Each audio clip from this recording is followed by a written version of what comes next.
Il Natale sostituì una festa dell'antica Roma dedicata al Sole, identificato con Mitra, nato anch'esso in una grotta il 25 dicembre, morto e risorto a 33 anni, dio indo-persiano prima, frigio-anatolico poi. Mitra godeva di grande popolarità, particolarmente fra i soldati romani, riti molto simili a quelli del cristianesimo. Gli erano tributati in piccoli ambienti detti mitrei, circa 20 dei quali sono stati identificati nella sola Ostia. Alcuni pensano che storicamente Gesù Cristo sia nato intorno all'anno 6 d.C.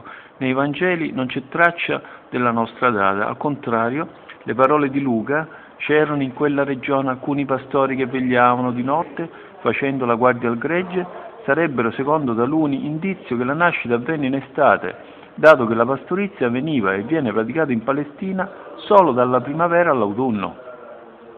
La data del 25 dicembre era stata scelta per Mitra, identificato con il Sol Invictus, per la sua vicinanza al solstizio d'inverno, quando il Sole è meno visibile per noi. Ecco il tempo di adorare una divinità solare. In Occidente, fissata al 25 dicembre, la data di Natale cristiano si pervenne solo nel VI secolo, al 25 marzo come data dell'Annunciazione, cioè del concepimento di Gesù. Il 25 dicembre era particolarmente opportuno anche per mantenere questa festività nello stesso giorno di quella di Mitra e forse così accettare più facilmente ai fedeli il laborioso passaggio dei riti pagani a quelli cristiani. Anche Gesù, come Mitra, viene spesso preannunciato nell'Antico Testamento e poi invocato nel Nuovo come luce e sole.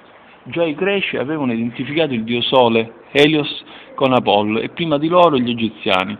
Al tempo del faraone rivoluzionario Akhenaton avevano fondato un loro monoteismo a Tel Amarna, in cui l'uomo Dio era il Sole.